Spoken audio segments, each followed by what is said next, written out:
Seller and manufacturers, oblique retailers are common entities.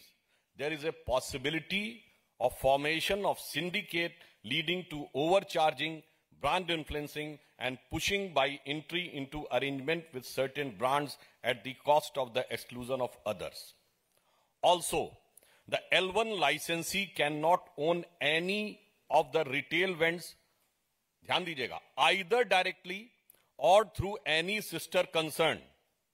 For this purpose, sister concern oblique related entities shall mean that the entities should not have common proprietors, common partners, or directors, or majority ownership, that is 51%, of the proprietorship or the partnership of the company. They shall not lie with the same person in all the entities.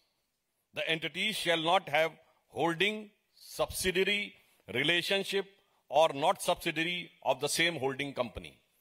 कहने का तात्पर्य यह है कि आबकारी नीति का सबसे बड़ा नीतिगत विषय यह था कि उत्पादक, वितरक एक समान नहीं होने चाहिए, क्योंकि इससे यह संभावना रहती है कि वो बाजार में अपना एकाधिपत्य बनाकर आगे जाकर मनचाहे तरीके से दामों को प्रभावित कर सकते हैं। और जब ये कहा गया कि प्रोड्यूसर, रिटेलर एंड डिस्ट्रीब्यूटर, यानी कि उत्पादक, वितरक अगर एक नहीं होने चाहिए तो वो कंपनियां किसी भी प्रकार से एक दूसरे से संबद्ध नहीं होनी चाहिए।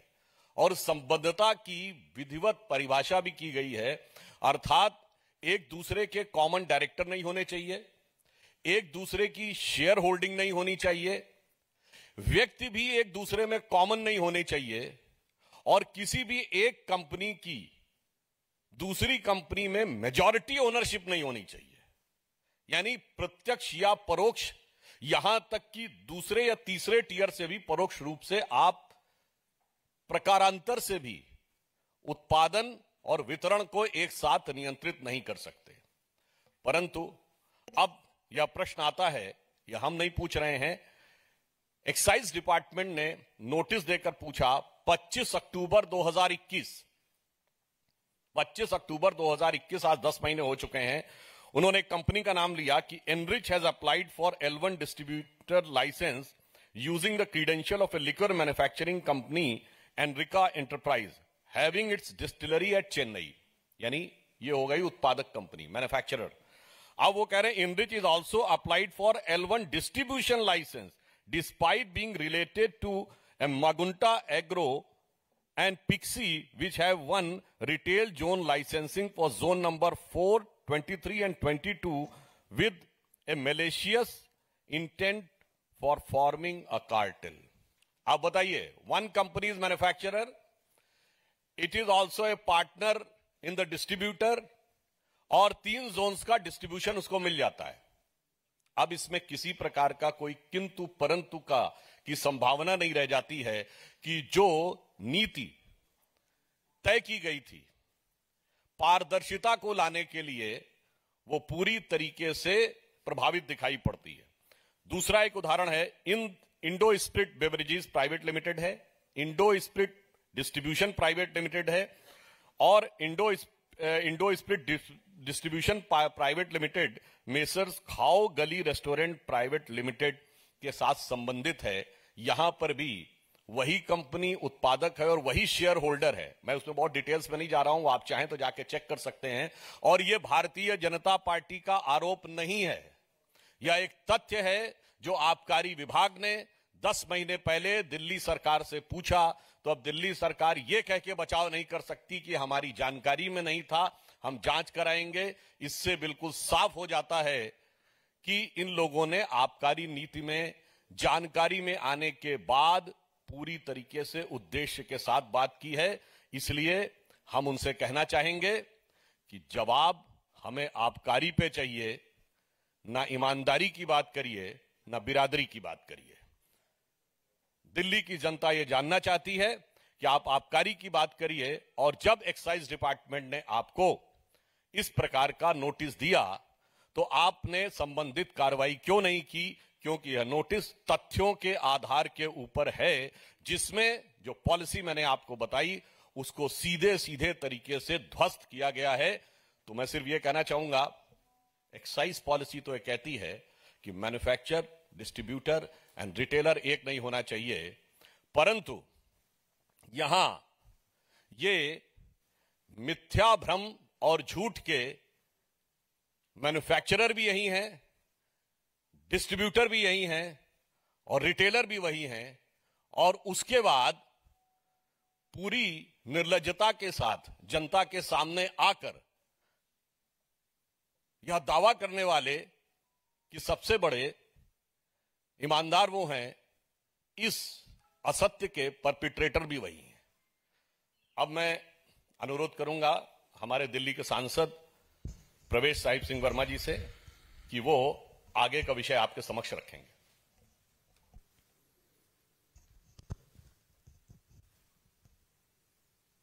धन्यवाद सुधांशु जी। सभी मेरे पत्रकार मित्रों, अभी सुधांशु जी ने जिस कमेटी की रिपोर्ट का जिक्र किया, वो कमेटी पॉलिसी से पहले बनाई गई थी दिल्ली सरकार द्वारा, और उनको अपने रिकमेंडेशन देने के लिए कहा था। कुछ बातों की जानकारी सुधांशु जी ने दी है, कुछ बातों की जानकारी मैं देता हूं कमेटी के बारे में। कि कमेटी ने एक रिकमेंडेशन करी कि avoiding of mall practice like brand pushing, कि आप कोई प्रचार नहीं कर सकते कि शराब ज्यादा बिके, मगर आपने छूट दे दी कि एक पेटी के बदले में एक पेटी फ्री दीजिए। पूरे दिल्ली में नहीं, पूरे देश में यह प्रचार था कि दिल्ली में एक पेटी के साथ में एक पेटी फ्री मिल रही है, और दिल्ली से बाहर से लोग आकर दिल्ली से खरीद रहे थे। तो उस चीज का प्रचार ये अकॉर्डिंग टू कमेटी रिपोर्ट ये नहीं कर सकते थे। एक इन्होंने जो कमेटी की रिकमेंडेशन थी कि wholesale operation under one government entity, इस बात को नोट कीजिएगा, बहुत ही इंपॉर्टेंट है कि wholesale operation under one government entity, the model to be followed should be similar to the one as followed in the state of Karnataka, where KSBCL, Karnataka state beverage corporation limited, तो कर्नाटक में जो वहां पर model चल रहा था कि जो होलसेल है, होलसेल का जो काम है वो सरकार को ही करना चाहिए। जो हम बार बार एक आरोप लगाते हैं जिसका आम आदमी पार्टी अभी तक कोई जवाब नहीं दे पाई, ना उनके पास में जवाब है, कि जो L1 का कमीशन इन्होंने, L1 मतलब है होलसेलर, L1 का कमीशन इन्होंने 2% से 12% क्यों किया, इसका कभी ये लोग जवाब नहीं देते। तो कमेटी ने कहा कि जैसे कर्नाटक में होता है कि वहां पे सरकार ही होलसेल का काम करती है, तो यहां पर भी सरकार होलसेल का काम करे ताकि हम उसको कंट्रोल कर सकें और सरकार को मुनाफा आए। फिर ये कमेटी की रिपोर्ट में कहा कि नॉन कंफर्मिंग एरियाज, जैसे कि गांव हैं, जैसे कि कॉलोनीज हैं, जहां पर कोई कमर्शियल मार्केट नहीं है, जहां पर कोई डीडीए की, कोई एमसीडी की मार्केट नहीं है, वहां पर नहीं खुल सकती दुकानें। मगर इन्होंने जब ऑक्शन किया जोन्स का, तो इन्होंने नॉन कंफर्मिंग एरिया को भी बेच दिया। उसके बाद में कमेटी कहती है कि only individual can apply for license, यानी कि इनका टारगेट था कि 800 दुकान खोलेंगे, तो 800 लोगों को एक एक दुकान एक एक आदमी को देंगे। कभी कमेटी ने नहीं कहा कि आप पूरा कार्टेल बनाकर एक एक आदमी को 100 दुकान दे दीजिए, एक एक आदमी को 2 जोन दे दीजिए, कभी कमेटी ने ऐसा नहीं कहा। उसके बाद में कमेटी ने, जो भी सुधांशु जी ने जिसका जिक्र किया, नो मैन्युफैक्चरर और wholesale license holder is allowed to bid for zonal लाइस, कि जो होलसेलर होगा वो मैन्युफैक्चरर नहीं हो सकता, जो मैन्युफैक्चरर होगा वो रिटेलर नहीं हो सकता, जो रिटेलर होगा वो मैन्युफैक्चरर नहीं हो सकता। मगर 2 कंपनियों की मैं यहां पर अपना जिक्र करना चाहता हूं। एक है महादेव, वो तीनों ही है। जो कि मिसेस चड्डा चलाते हैं। उसके बाद में एक है बड़ी पंजाब। तो ये दो कंपनियां ऐसी हैं जो तीनों का काम करती हैं। ये शराब बनाती भी हैं, इनके पास में L1 का लाइसेंस भी है, और इनके पास में दिल्ली में जोन्स भी हैं। फिर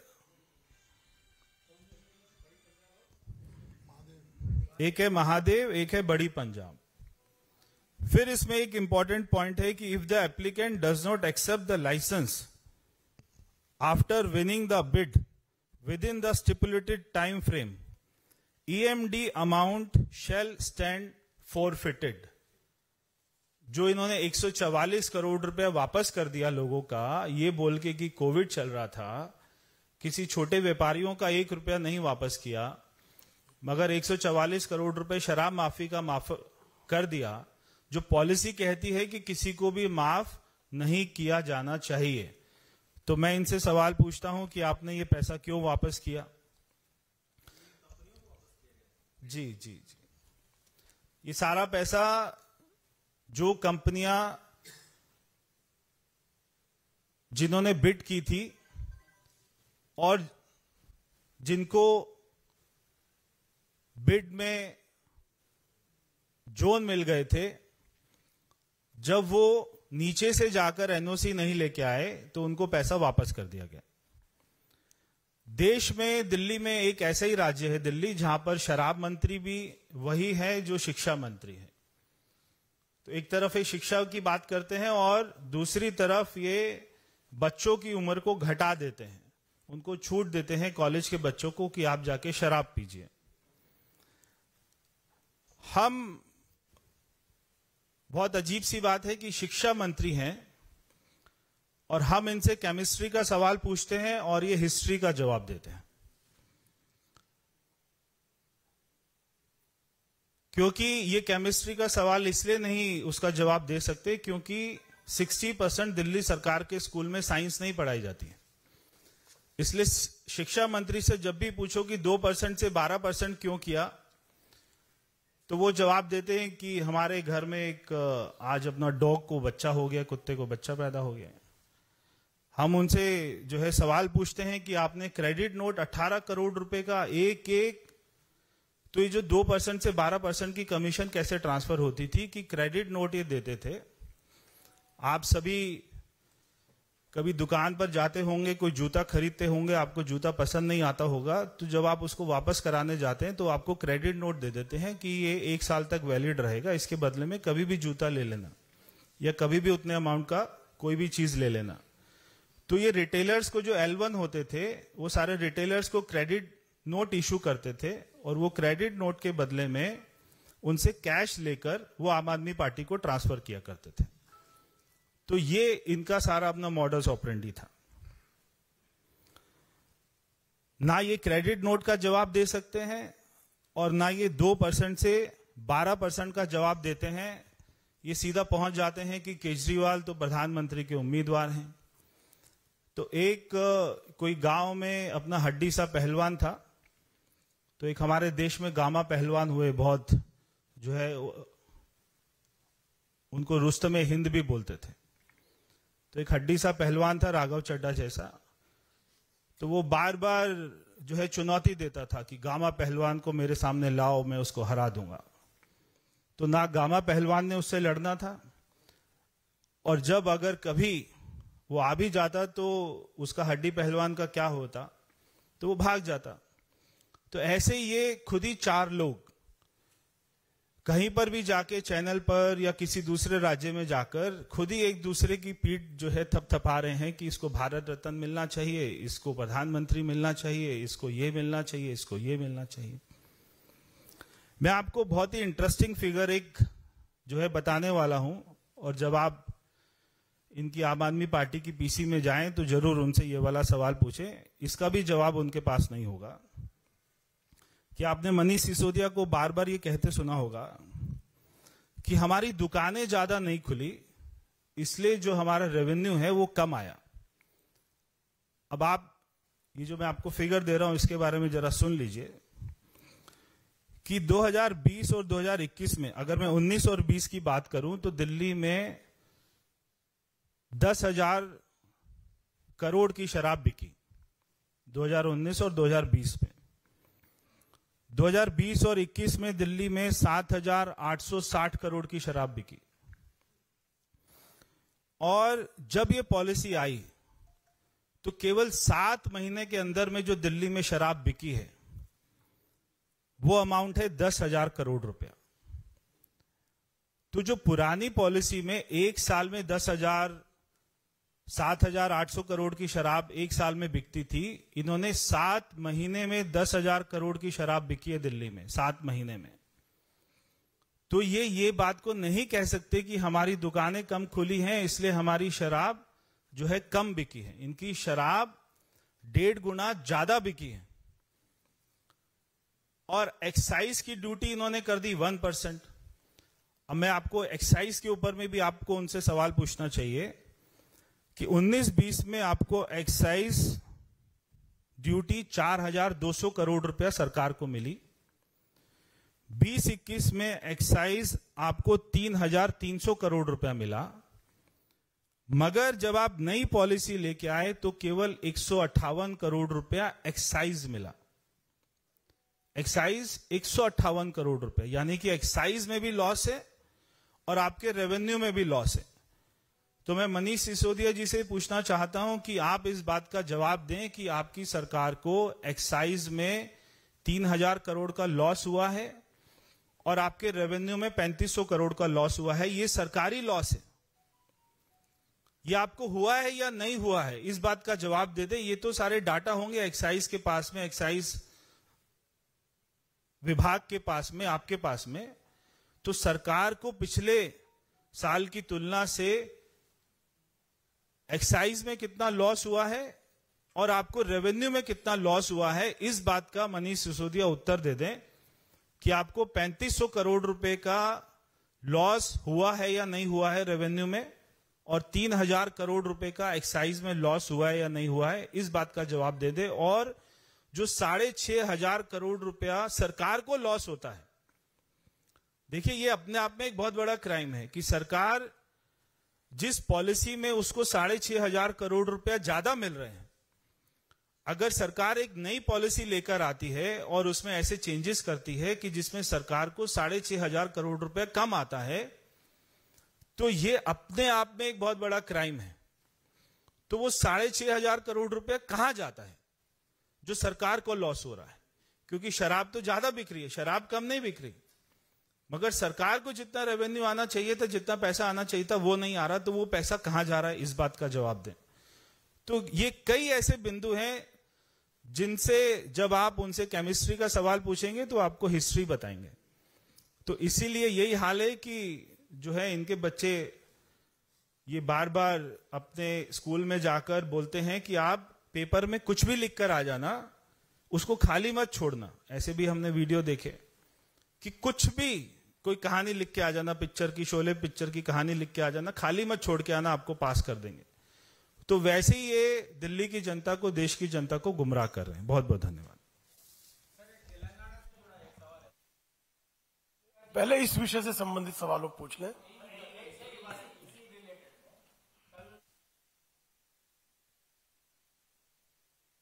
इस वक्त बीजेपी प्रवक्ता को आप सुन रहे थे। एक एक करके सवाल उठाए जा रहे हैं और आबकारी नीति को लेकर जो सिसोदिया पे एक्शन हो चुका है, जो कार्रवाई चल रही है और आज ब्यूरोक्रेट्स पे भी एक्शन हुआ, उसको लेकर एक बार फिर से शराब माफिया से कैसे मिली भगत रही है वो बीजेपी के आरोप है। इस विषय पे बीजेपी का कहना है कि ये शराब घोटाला है और उसी में एक्शन हो रहा है। परंतु यदि उनका इस विषय से कोई लेना देना नहीं है तो हमारे प्रदेश अध्यक्ष संजय बंडी जी को उन्होंने गिरफ्तार क्यों किया है? क्या एक सांसद भी हैं वो? उन्हें लोकतांत्रिक ढंग से अपने विषय के ऊपर प्रदर्शन करने या सत्याग्रह करने या किसी भी प्रकार के राजनीतिक प्रदर्शन करने का अधिकार नहीं है। तो ये कहीं ना कहीं दर्शाता है कि उनके मन में एक राजनीतिक पूर्वाग्रह है और जिस प्रकार के आरोप है उनके बारे में एजेंसीज सक्षम है ये तथ्य की गहराई तक पहुंचने के लिए।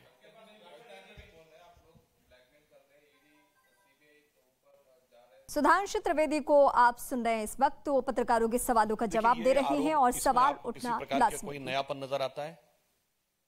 मैं पूछना चाहता हूं, जो लोग हम पे आरोप लगा रहे हैं, 2014 से पहले जब हम सरकार में नहीं थे, तब जांच एजेंसियों के घेरे में कौन था? हमारे नेता थे या उनके नेता थे? कॉमनवेल्थ हो, कोयला घोटाला हो, CWG हो, समाजवादी पार्टी के नेता मुलायम सिंह जी, लालू प्रसाद यादव जी, DMK के नेता, तब भी वही थे जांच के घेरे में। तो आज यह आरोप बिल्कुल निराधार है। तब भी हमारा कोई नेता जांच के घेरे में नहीं था। कारण यह है कि भ्रष्टाचार उन लोगों का नैसर्गिक चरित्र है।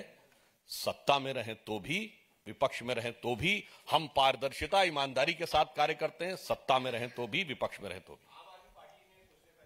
देश के ऐसे नेता जिन पे भ्रष्टाचार का आरोप लगा है, जिनके ऊपर CBI का एक्शन हुआ है, उनके बकायदा नाम गिनाए गए। देखिए, मैं कहना चाहूंगा, आबकारी पे जवाब दीजिए, इधर उधर भागने का प्रयास मत करिए।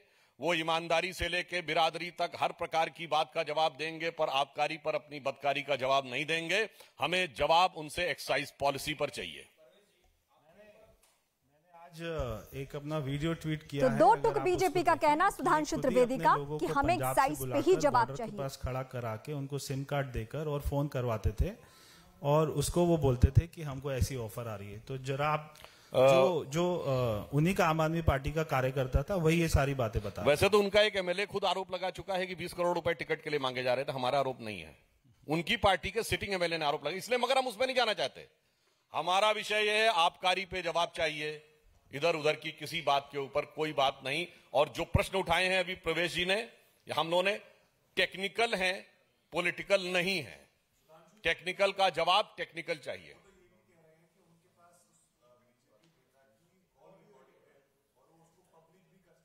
तो आबकारी नीति पर जवाब नहीं दिया जा रहा है, ये बीजेपी का आरोप है। अभी तक जो बातचीत हुई है वो घुमा फिरा के बातचीत हो रही है, ये आरोप लगा रहा है। उनकी कही कितनी बातों पे चेंज किया जा सकता है। मैं राजनीति में कभी नहीं आऊंगा, कट्टरता के साथ कहा था। सारी संसद चोर है, कट्टरता के साथ कहा था। कांग्रेस पार्टी का समर्थन नहीं लूंगा, कट्टरता के साथ कहा था। शीला दीक्षित जी को बेईमान, कट्टरता के साथ कहा था। 49 दिन के बाद कहा था गलती हो गई, कट्टरता के साथ कहा था। बंगला नहीं लूंगा, कट्टरता के साथ कहा था। सुरक्षा नहीं लूंगा, कट्टरता के साथ कहा था। तो एक कहावत है ना, कही न जाए का कहिए। उनकी कही बातों के ऊपर क्या कहा जाए, इसलिए उनकी बात की विश्वसनीयता ही नहीं है कि उनकी बात का कोई तथ्यात्मक जवाब हो सके। धन्यवाद, बहुत बहुत धन्यवाद।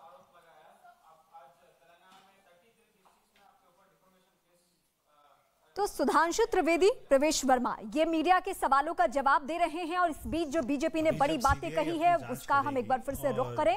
नई आबकारी नीति पर बीजेपी हमलावर है और कौन कौन से पॉइंट्स गिना रही है, ये मैं इस वक्त आपको अपडेट करूं। लगातार आप सरकार को घेरने की कोशिश हो रही है।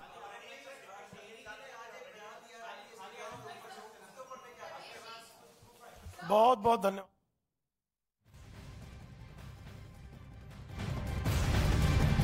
और आबकारी नीति में पारदर्शिता नहीं थी, ये आरोप है बीजेपी के। नई नीति में तय मानकों का पालन नहीं हुआ है। आपके पास, आम आदमी पार्टी के पास कोई जवाब नहीं है। शराब कंपनी वितरकों में मिली भगत है, ये सुधांशु त्रिवेदी का आरोप है।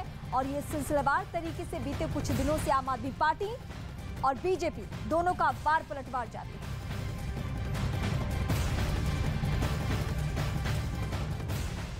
और या दोनों